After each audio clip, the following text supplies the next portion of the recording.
अस्सलाम वालेकुम, मैं हूँ किरण भट्ट। उम्मीद करती हूँ आप सब खैरियत से हैं। खुदा आपको सलामत रखे। आज की वीडियो एक अहम डेवलपमेंट पर मबनी है जिसने पिछले चंद हफ्तों से बरतानिया में मुकीम लाखों ओवरसीज पाकिस्तानियों और दीगर दोहरी शहरियत रखने वाले शहरियों को शदीद ज़हनी अजियत में मुब्तला कर रखा है। अगर आप बरतानिया में रहते हैं, वहाँ की नेशनैलिटी रखते हैं या अभी नेशनैलिटी लेने के अमल में हैं, तो आज की ये वीडियो आपके लिए अहम साबित हो सकती है।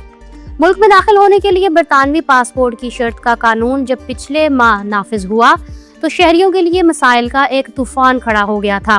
अब हुकूमत ने अपनी ही पॉलिसी में एक ऐसी तरमीम की है जिसे खुफिया यू टर्न कहा जा रहा है। आज की इस तफसीली वीडियो में हम बात करेंगे कि आखिर वो कौन खुश नसीब लोग हैं जिन्हें अब बरतानिया वापसी पर बरतानवी पासपोर्ट दिखाने से इस्तिस्ना मिल गया है।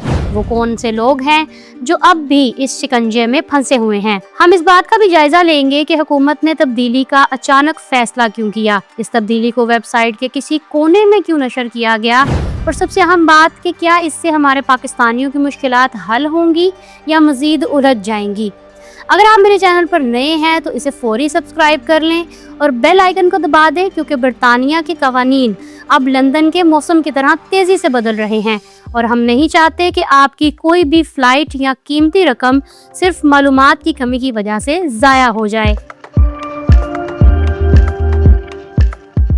इस अहम मामले की तफसील की तरफ बढ़ने से पहले ये समझना बहुत ज़रूरी है कि आखिर वो कानून क्या था जिसने 25 फरवरी से पूरे बरतानिया में एक कोहराम मचा रखा था। हुआ ये था कि बरतानवी हुकूमत ने अपनी सरहदी निज़ाम को मुकम्मल तौर पर डिजिटल करने का फैसला किया, जिसे इलेक्ट्रॉनिक ट्रैवल ऑथराइजेशन या ETA का नाम दिया गया। इस कानून के तहत ये शर्त रखी गई थी कि 25 फरवरी 2026 से हर वो बरतानवी शहरी जिसके पास किसी दूसरे मुल्क की शहरियत भी है, इसे बरतानिया में दाखिल होने के लिए लाजमी तौर पर अपना असल बरतानवी पासपोर्ट पेश करना होगा। इससे पहले लोग पाकिस्तानी या किसी दूसरे मुल्क के पासपोर्ट पर अपना शहरियत का सर्टिफिकेट दिखाकर दाखिल हो जाते थे, लेकिन नए कानून ने इस पर मुकम्मल पाबंदी लगा दी। अगर आपके पास बरतानवी पासपोर्ट नहीं था तो आपको 589 पाउंड की भारी फीस अदा करके अपने गैर मुल्की पासपोर्ट पर एक खसूसी मोहर लगवानी पड़ती थी। इस कानून का सबसे ज्यादा असर उन लोगों पर पड़ा जिन्होंने अभी नई नेशनैलिटी ली थी और इनके पासपोर्ट बनकर नहीं आए थे, या वो लोग जिनके पासपोर्ट एक्सपायर हो चुके थे। एयरलाइंस ने मुसाफिरों को जहाज़ों में बिठाने से इनकार कर दिया, खानदान एयरपोर्ट्स पर बिखर गए और वो लोग अपने प्यारों के जनाजों और शादियों में शिरकत से महरूम हो गए। अवामी हलकों और अपोजिशन जमातों ने इसके खिलाफ एहतजाज भी किया। इनका कहना था कि इस कानून पर अमल से पहले मुनासिब मोहलत नहीं दी गई। लेकिन अब कहानी में एक बड़ा मोड़ आ गया है जिसे होम ऑफिस का मेजर यू टर्न कहा जा रहा है। हुकूमत ने खामोशी से अपनी वेबसाइट पर एक अपडेट जारी की है जिसके मुताबिक अब तमाम दोहरी शहरियत रखने वालों पर बरतानवी पासपोर्ट की शर्त लागू नहीं होगी। इस तरमीम के बाद अब वो तमाम लोग जिन्होंने EU सेटलमेंट स्कीम यानी यूरोपीय यूनियन की सेटलमेंट स्कीम के तहत बरतानवी शहरियत हासिल की है, वो बरतानिया वापस आने के लिए अपना यूरोपीय पासपोर्ट या कौमी शनाख्ती कार्ड इस्तेमाल कर सकते हैं। इसका मतलब ये है कि अगर आप एक ऐसे शहरी हैं जो पहले किसी और यूरोपीय मुल्क के शहरी थे और फिर बरतानिया में सेटल होकर यहाँ की नेशनैलिटी ली, तो अब आपको बॉर्डर पर या एयरलाइन को लाजमी तौर पर बरतानवी पासपोर्ट दिखाने की ज़रूरत नहीं होगी। आपका यूरोपीय पासपोर्ट और आपका डिजिटल इमिग्रेशन स्टेटस ही आपकी बरतानिया वापसी के लिए काफ़ी समझा जाएगा।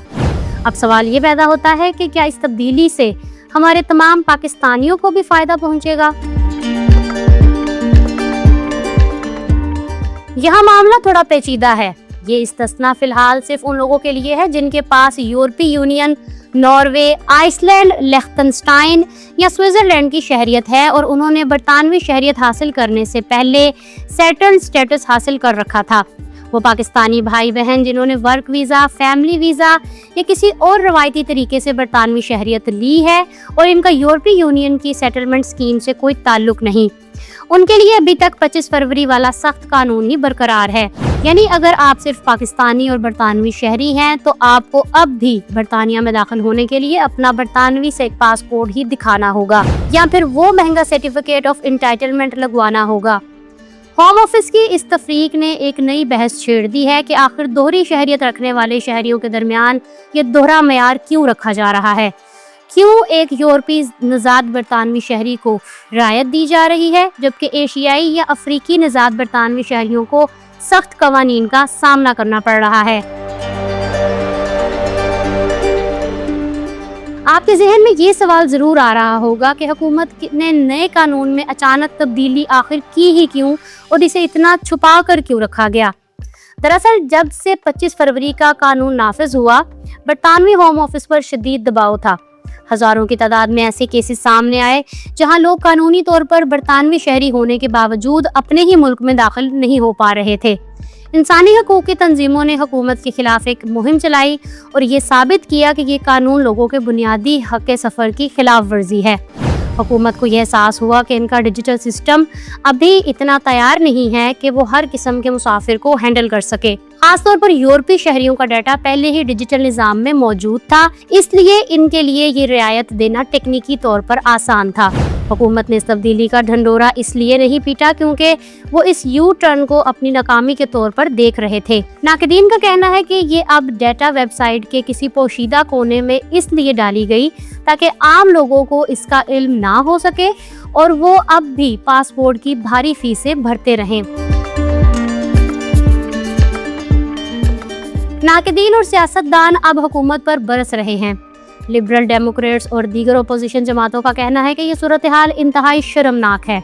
इनका मौक़िफ़ है कि हुकूमत ने पहले एक ऐसा कानून बनाया जिसने लोगों की ज़िंदगी को अजीरन कर दिया और अब जब इसमें तब्दीली की है तो इसे आवाम तक पहुंचाने की जहमत भी नहीं की। बहुत से लोग पहले ही हज़ारों पाउंड अपने सफ़र की मनसूखी और हंगामी कागजात पर ज़ाया कर चुके हैं। नाक़दीन ये सवाल भी उठा रहे हैं, अगर हुकूमत यूरोपीय शहरियों को ये रियायत दे सकती है तो फिर इन तारिकीन वतन अफराद या उन पाकिस्तानियों को क्यों नहीं दे सकती जो दहाइयों से यहाँ रह रहे हैं। ये एक ऐसी नाइंसाफ़ी है जो बरतानिया जैसे मुल्क में शहरियत के तस्वुर को धुंधला कर रही है, जहां एक शहरी को दूसरे पर फौकियत दी जा रही है। आखिर में बस इतना ही कहूंगी कि कानून की आंख मिचौली हमें ये सिखाती है कि एक ओवरसीज शहरी के तौर पर आपको हर वक्त चौकस रहना पड़ता है। हुकूमतें अपनी सहूलत के लिए कवानीन बदलती रहती हैं, लेकिन इसकी कीमत आम आदमी को चुकानी पड़ती है। होम ऑफिस का ये यू टर्न जहां कुछ लोगों के लिए राहत लाया है, वहीं इसने हुकूमत की नाअहली और दोगली पॉलिसी को भी बेनकाब कर दिया है। हम उम्मीद करते हैं कि आने वाले दिनों में ये रियायत तमाम दोहरी शहरियत रखने वालों के लिए आम कर दी जाएगी ताकि किसी भी पाकिस्तानी को अपने ही मुल्क में दाखिल होने के लिए जलील ना होना पड़े। अगर आपको आज की ये वीडियो मालूमाती लगी हो तो वीडियो को लाइक ज़रूर करें और कमेंट्स में बताएं कि क्या आप या आपका कोई जानने वाला इस नए कानून की वजह से मुतासिर हुआ है। आपकी राय हमारे लिए बहुत अहम है। इस वीडियो को अपने दोस्तों और रिश्तेदारों के साथ ज़्यादा से ज़्यादा शेयर करें ताकि कोई भी गलत फहमी का शिकार ना हो। अपना और अपने प्यारों का बहुत ख्याल रखें और हमें अपनी दुआओं में याद रखिएगा। अगर आप देखना चाहते हैं कि कनाडा ने पाकिस्तान में वीज़ा फ्रॉड अलर्ट क्यों जारी किया तो यहाँ क्लिक करें और यहाँ क्लिक करके आप जान सकते हैं कि फ्रांस का नया डिजिटल वीज़ा सिस्टम कैसे काम करेगा और अब आपको वीज़ा कैसे मिलेगा। मेरे चैनल को सब्सक्राइब करना मत भूलिएगा। अपना रखिएगा बहुत सा ख्याल। किरण भट्ट को इजाज़त दें। अल्लाह हाफिज़।